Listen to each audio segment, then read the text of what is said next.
Nah terakhir aku dengar cerita Pak Haji pakai CD-nya dia aja. Nah sekarang pakai. Tepuk tangan dong. Ada alternatif baru nih. Ilmu saya nih. Pak Haji kemarin itu kan bapak-bapak ya. Iya. Nah dia pakai cara CD-nya, CD-nya pakai CD-nya dia kan. Iya. Nah kamu enggak, aku pakai CD-nya dia langsung. Oh iya. Gak apa-apa. Gak apa-apa. Dia nanya dia ketawa. Aduh Mbak Uci. Makasih Pak Haji. Pertanyaan dong. Ada lagi pertanyaan? Satu pertanyaan. 100.000 uang baru. Sebentar. Satu pertanyaan ke Mbak Susan, 100.000 uang baru. Iya. Baik, sedikit pengumuman kepada pemilik kendaraan A1454 PX warna hitam mobil apa tuh? Mohon untuk ditinggalkan. Ya, mobil bapak ya. Oke. Siapa sekarang kita coba dari tengah. Tadi ibu-ibu ada bapak-bapak. Oh iya, bapak yang ini nih. Iya. Boleh. Tangannya iya nanya. Gak apa-apa. Ayo diri. Diri. Diri. Nah. Assalamualaikum warahmatullahi wabarakatuh. Nama saya Irwan dari Depok. Ya. Pertanyaan apa Pak Irwan ke Mbak Susan? Ini Mbak Susan ini kan nggak terlepas dari suami, Siap. ya kan? Nah sekarang yang diperbuat suami itu apa? Suami saya. Untuk mendukung Hajatnya Mbak Susan. Mbak Susan itu gimana? Suami saya sampainya di Madinah bilang begini, jangan lupa bajunya RDAY. Kenapa? Karena wasilah kita bisa sekarang hari ini semua wasilahnya RDAY. Sebelum saya berangkat umroh pun saya nangis-nangis ke Pak Haji. Pak Haji di ruangan di bawah. Iya. Saya sama suami, adik saya sama anak-anak saya. Iya. Saya berterima kasih sekali ke RDAY. Maka saya yang tadinya datang ke sini dengan hutang, rumah mau disita, mobil juga hutang ya Pak Haji ya. Iya. Alhamdulillah sekarang 3 aset properti yang saya miliki. Tepuk tangan dong. Mobil. Nah, Sudah punya mes 9 lokal. smash 9 lokal. 9 rumah artinya. 9 rumah. 9 rumah. Jadi pertanyaan Bapak, apa yang dijalani suami untuk mendukung hajatnya Mbak Susan terkabul? Suami ini mendukung Mbak Susan. Fokus RDAY. Fokus. Jadi suaminya dinas kerja, Mbak Susannya swasta. Jadi kalau Mbak Susan kesini, suaminya dinas. Kalau nanti suaminya libur, suaminya ikut kesini. Itu doang, bos. Yang jalanin ritualnya 100% Mbak Susan. Saya. Yang sedekah Mbak Susan. Yang ketemu tamu, ketemu klien, kalau yang bengal-bengal, yang melakukan ritual Mbak Susan. Suaminya enggak. Suaminya cuma dukung yakin gitu, bos. Nah, bos klop sama istri. Oh, ini istri saya. Nah, kalau nggak klop, dititipin pati jomblo dulu kan. Tadi saya mau tanya nih sekalian tadi mumpung di ya. Iya. Saya makanya datang kemari ini punya piutang. Saya kan supplier hotel. Piutang. Berapa? Ya ratusan juta. Kira-kira berapa? 500 juta. 500 juta. Abang supplier apa ke hotel? Ya saya supplier hotel. Iya, supplier apa? Sayur dan buah. Oh, bukan pembalut wanita. Nah, apa yang saya harus saya perbuat itu? Jangan mikirin piutang, lupakan piutang, tapi yang diingat Allah, Allah, Allah.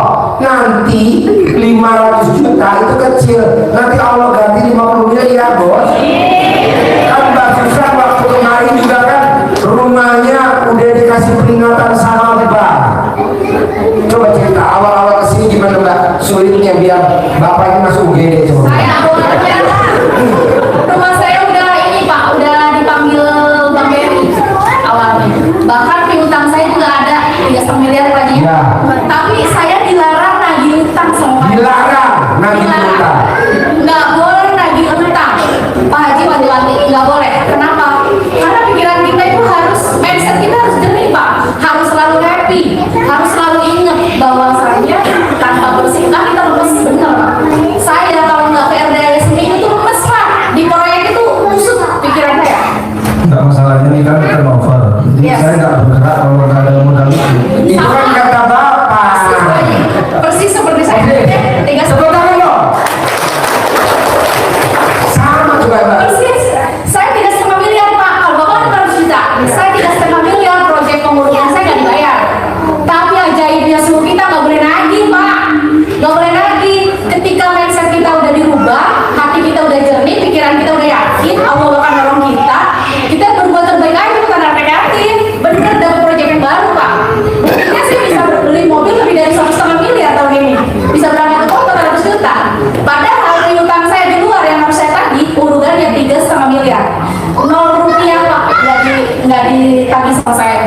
Gimana mau nagih, orang katanya juga sama Jerry Bravo. Kata Pak Haji nggak boleh ditagih. Jangan. Mbak bakal dapat proyek 30 miliar. Pasti. Pak Haji ngomong begitu 1 minggu setelah itu udah bebasin aja tuh 3 miliar, yakin dapat proyek 3 miliar Pak. Tepuk tangan. Pasti Pak. Pasti. Masalahnya Pak Haji, saya akhirnya berdiam diri aja udah. Iya, ini Nggak kerja susah, Pak. apa-apa, udah diam di rumah jadinya. Kenapa daripada diem di rumah mending mandi di Bu Yatim di sini. Ada aktivitas. Karena nggak berputar modalnya itu kan. Iya Pak, betul. Memang bawaannya sempok jadinya, jadi malas ngapa-ngapain. Kita pikirannya sempit. Ah, nggak ada modal, nggak mungkin saya punya proyek. Saya berpikir gitu. 3,5 miliar saya di luar kok. Duit dari mana lagi? Tapi wasilahnya doa anak yatim Pak. Ada tiba-tiba orang kasih uang ke saya 400 juta buat modal. Amin. Tepuk tangan dong. Ada lagi yang ngasih modal Pak. Allah yang ngasih modal wasilahnya lewat si A si B gitu. Pasti. Tapi otaknya dikosongin dulu dari piutang. Bapak kan otaknya isinya kalau aja ini kebayar aja, kalau aja ini kebayar aja, kalau ini kebayar aja, kalau ini kebayar, kalau nggak bayar jangan. Bisa. Coba Mbak, satu kata biar Bapak ini termotivasi Mbak. Apa kata-kata biar dia termotivasi? Jalanin apa coba Mbak? Pokoknya buat Allah ridho aja Pak, buat Allah ridho aja. Bapak nggak punya uang buat sedekah, Bapak punya tenaga. Bapak nggak punya uang sedekah, Bapak punya tenaga. Saya di awal-awal kesini nggak pernah satu kali pun saya nggak bawa wipol Pak. Wipol mana wipol? Bawa wipol, yang biar wangi. Kamar mandi yang di sana, di pojok sana, sama di sana, selalu saya bersihin. Mohon maaf, saya di rumah apa-apa pakai pembantu. Tapi ketika kesini saya selalu menghambakan, saya itu orang nggak punya. Memang utang saya banyak kok. Iya. Suami saya mana tahu saya bersih WC di sini, nggak ada yang tahu. Dan Pak Haji kan juga nggak nyuruh. Enggak. Tapi kita itu harus inisiatif Pak. Kita permintaannya banyak. Kalau permintaan aja tanpa action, nggak bakalan terlaksana. Tapi kita udah ditagih. Hah? Kami ditagih. Ibu kan yang nagih dia kolektor. Bukan ya, kan kita Yang nagih kan orang yang punya duit. orang yang kita belanja itu. Gak apa-apa Bu, selama malaikat gak nagih ibu, santai aja. Ngerinya kan kalau malaikat datang suruh pulang.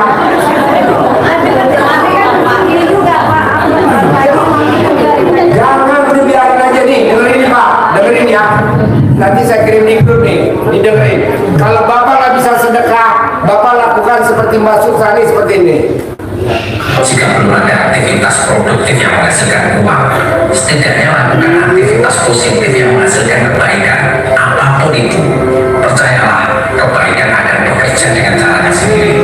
Mungkin tidak sekarang, setahun lagi, 5 tahun lagi, atau 10 tahun lagi. Nah, mau saya kata setahun lagi, 5 tahun lagi, 10 tahun lagi, jangan didengar, itu kata-kata negatif. Diganti jadi hari ini, minggu ini, bulan ini, tahun ini, gitu loh. Tapi yang depan niru kata-kata ini. Karena kita nggak bisa sedekah, lakukan aktivitas yang positif. Apa tuh? Anak yatim kan kalau kencing nggak diguyur, nggak disiram. Namanya juga anak-anak kencing di mana-mana. Lubangnya di sini, kencingnya di sini, di sini. Biasalah. Waktu bapak kecil kan dulu gitu. Nah, Mbak Susan itu dia bersihin, beli wipol, dia bersihin tanpa disuruh, melakukan kebaikan. Jadi anak yatim, sayang, ayo injak. Enggak, toiletnya wangi. Dia udah di toilet. Ya, kita nungguin di atas jam kumpul. Itu yang cewek di toilet pada ngumpul. Itu yang cowok katanya wangi wipol. Nah, mau saya, Bapak melakukan kayak Mbak Susan boleh, mau mandiin ibu yatim boleh, yang mana deh melakukan kebaikan. Dengerin ya sekali lagi, dengerin nih, dengerin. Jika belum ada aktivitas produktif yang menghasilkan uang, setidaknya lakukan aktivitas positif yang menghasilkan kebaikan. Apapun itu, percayalah, kebaikan akan bekerja dengan caranya sendiri. Mungkin tidak sekarang, setahun lagi, 5 tahun lagi, atau 10 tahun lagi.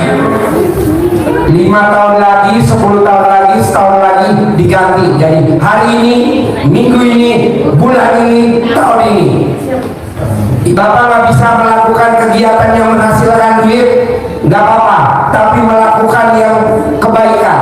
Begitu Pak. Contoh, Waluyo, mukanya desa, utangnya kota, mukanya jelek, mukanya buruk, tapi utangnya 300 juta. Apa yang dilakukan? Dagang gak mungkin, kan gak punya modal. Mau kerja di mana-mana gak ada yang nerima, kan mukanya jelek. Benar, ini nyata. Akhirnya apa yang dilakukan? Dia riado, dia RDAY, kerjaannya cuma ngawinin kuda. Karena dia gak bisa kawin. Kenapa gak bisa kawin? Kan dilarang berhubungan suami istri di kandang RDAY. Makanya dia mau tidur di kamar, saya larang. Saya suruh tidurnya di depan pintunya kuda. Jadi kalau dia ngacak, kudanya nyengir. Jadi gak bisa ngacak ya. Nah sekarang kontrakannya Waluyo lebih dari 100 pintu. Jadi melakukan aja Pak Waluyo. Ada lagi namanya Dodi, utangnya 2 miliar. Mau tahu kerja Dodi? Pulang kerja, datang ke RDAY, dia nyuci WC-nya anak yatim. Tiap hari saksinya kantor, saksinya Bapak Anjo, namanya Dodi. Gajinya 38 juta.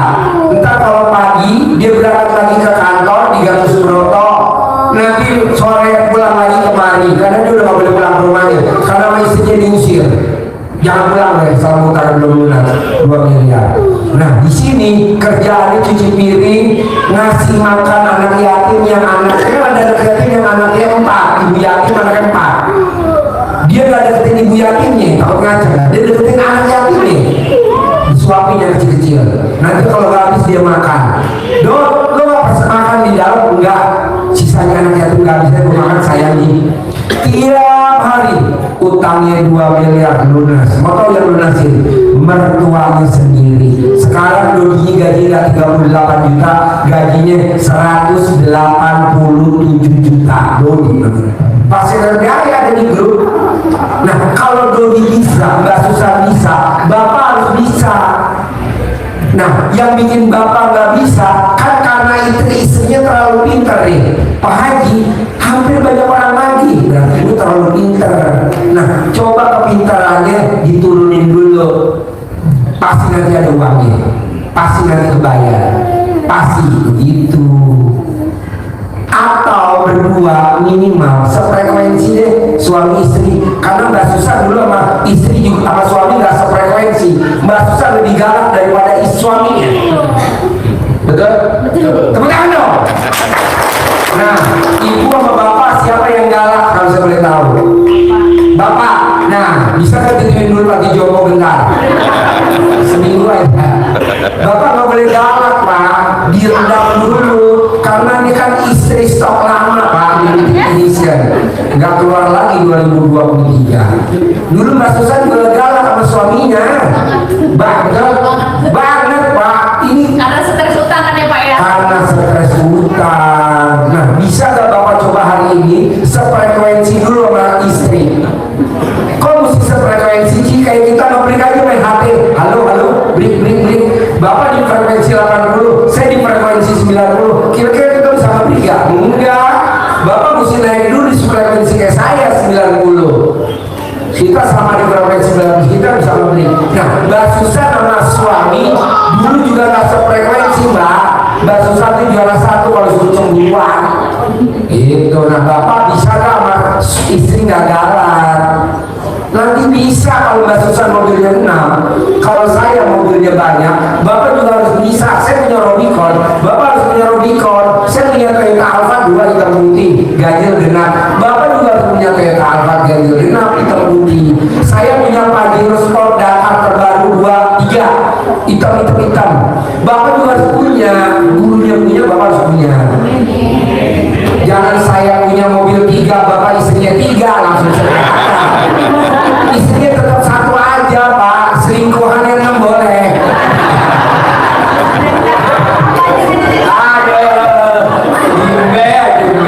Galak, luar. Bisa gak galak sama istri? Bisa Pak. Kapan mulai galak sama istri? Tahun ini. Malam ini. lagi. Ya. Oh iya, jangan tahun ini. Tuh, bisa Bu. Ya tuh, kalau nggak percaya, tes alat kami dulu, masih jalan ada. Ada lagi pertanyaan? Enggak, saya punya anak 4 tadi. Itu gimana? Ya sebetulnya tiganya kuliah itu semua. Tiganya kuliah, satu masih SMA tingkat akhir. Pertanyaannya, Gimana mendidik mereka supaya bisa masing-masing itu gimana meraih cita-citanya? kalau Bapak bisa bangun jam 00, senyum, mandi pagi, tahajud, baca Quran 12 juz, ilmu nyeleneh saya jangan dipakai. Bangun jam 00, senyum, mandi pagi, tahajud, baca Quran harus 12 juz. Jangan dipakai ilmu saya. Tapi kalau Bapak nggak bisa, Bapak harus pakai ilmu saya nyeleneh kalau pengen terkabul. Apa tuh? Kalau orang Jawa bilang disuwuk, kalau bahasa Sunda namanya dicamahin anaknya. Itu aja. Bapak pakai yang mana ilmu saya? Ilmu RDAI, bangun jam 00, senyum mandi pagi, tahajud, baca Quran 12 juz, harus 12 juz. Atau mau pakai ilmu kearifan lokal, disuwuk kalau orang Jawa bilang, atau dicamahin. Bapak mau yang mana? Mungkin kalau istri yang pertama saya kedua. Boleh. Jadi Bapak tinggal pilih aja ya. Pasti akan nurut dan sukses. Dulu juga Mbak Susan juga praktekin ke anak-anak begitu Pak. Kan kadang nomor 1 mau ini, nomor 2 mau ini. Tapi dia angon aja, anaknya dia angon. Bisa. Malah saya bilang enggak, manusia punya kolam renang ya rumahnya. Kenapa? Gurunya punya kolam renang. Dulu Pak, saya tidak punya kolam renang, rumah saya tidak punya. Tapi yang ngasih mobil saya Toyota, yang ngasih mobil saya Rubicon punya kolam renang, saya ijab di situ Pak. Kan dia tiap minggu pakai hati-hati saya datang. Wow, ada kolam renang, ada bangkunya. Bumbung saya ijab. Sekarang rumah saya ada kolam renang. Rumah saya dulu nggak punya garasi Pak. Kan rumah saya di Ciawi, di Cikeretak, pinggir jalan. Mau jalan besar, mobil saya ada pinggir jalan, saya nggak punya garasi. Tapi yang ngasih mobil Rubicon saya muat garasinya 6. Saya ijab, mobil saya sekarang bisa muat 19 garasi mobil. Saya bisa, Bapak harus bisa. Tamu saya punya kolam ikan koi, saya nggak punya. Saya ijab, sekarang saya punya kolam ikan koi. Jadi rumah saya di atas, bawahnya kolam ikan koi. Kok bisa? Bisa lah. Kan ucapan adalah doa. Bapak tinggal ucap aja apa yang mau Bapak ucap. Suami saya, misalkan ibu ijab ke suami saya bisa bawa pulang uang tiap hari 10 juta, boleh. Bapak juga bisa ijab ke istri saya awet tua, bisa. Apa aja bisa, kan bisa. Kalau yang muda nggak mungkin kali. Bisa, harus bisa. Ya, ada lagi? Sip.